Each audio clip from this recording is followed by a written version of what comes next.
আজকের রান্না হলো গন্ধরাজ চিকেন কুরকুরে। হ্যাঁ, নামটাই যেন কেমন আনকমন, কিন্তু আজকের একটু অন্যরকমই ভাবলাম বানাবো। তো ভাই বলল অনেকটা যেহেতু মাংস এনেছে তার মধ্যে থেকে কিছুটা প্রথমে একটু অন্য কিছু ভাজাভুজি করে দে না, তাহলে ভালো হয়। আর কিন্তু পকোড়া বানাবি না, অনেকবার পকোড়া খেয়েছি, তাই আমি ভাবলাম একটু গন্ধরাজ পাতা আর গন্ধরাজ লেবু তুলে আনি। আর আমাদের এই লঙ্কা গাছগুলো দেখুন বন্ধুরা, কত পরিমাণে লঙ্কা হয়েছে। এগুলো কিন্তু হালকা ঘিয়ের গন্ধে থাকে। আর ওই লঙ্কা গাছগুলো থেকে লঙ্কা নিইনি, অন্য এমনি বুলেট লঙ্কা থেকে লঙ্কা তুলে নিয়েছি।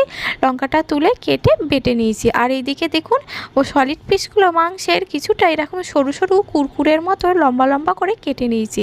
মাংসটা তারপর ধুয়ে পরিষ্কার করে নিয়েছি। তারপর মাংসের মধ্যে দিয়ে দিয়েছি আদা রসুন বাটা, লেবুর রস আর গন্ধরাজ লেবুর পাতাগুলোকে একদম সরু সরু করে কেটে নিয়েছি। যতটা পারবেন সরু সরু করে কাটবেন।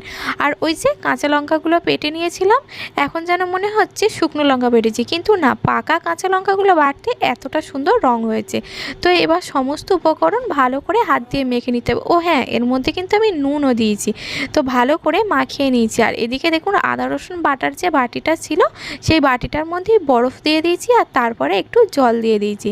আর এদিকে কুরকুরে বানাবো যেহেতু, একটু অন্যরকমভাবেই বানানোর চেষ্টা করেছি।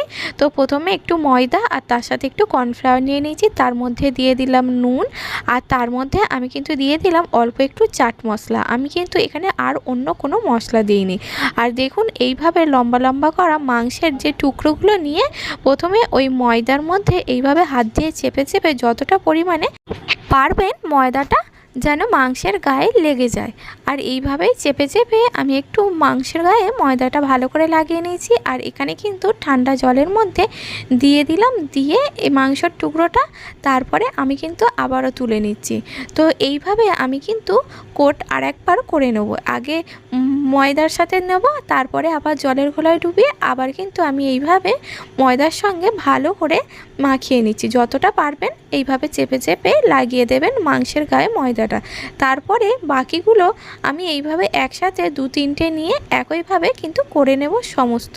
আর এইভাবে আপনারা করবেন, তাহলে কিন্তু সুন্দর টেস্টটাও হবে আর কিন্তু মুচমুচে ভাবটাও থাকবে। তো দেখুন আমি কয়েকটা বানিয়ে নিয়েছি। তো এবার কিন্তু ভেজে নেব। তো দেখুন বন্ধুরা, এদিকে কড়াইতে আমি সাদা তেল গরম করে নিয়েছি আর তেলের মধ্যে একটা একটা করে আমি দিয়ে দিচ্ছি। তেলটা কিন্তু একদম গরম থাকতে হবে। তারপরে এটা দেওয়ার কিছুক্ষণ পরে 2 থেকে 3 মিনিট পরে মিডিয়াম আঁচে দিয়ে আর একটু হালকা করে ভেজে নিতে হবে। আর আপনারা যতটা পারবেন মাংসটা কিন্তু পাতলা করে কাটার চেষ্টা করবেন, তাহলে সেদ্ধটা কিন্তু খুব সহজেই হয়ে যাবে। আর না হলে যদি না পাতলা হয় তাহলে মাংসটা সেদ্ধ হবে না, কাঁচা কাঁচা থাকবে, খেতেও ভালো লাগবে না। তো লাল লাল করে ভেজে তুলে নিয়েছি। তারপর দেখুন একটু চাট মশলা ওপর থেকে ছড়িয়েও দিলাম, যাতে কুরকুরে ভাবটা একটু থাকে। আর দেখুন এবার ভেঙে নিয়েছি, ভেতরটা কত সুন্দর নরম হয়েছে।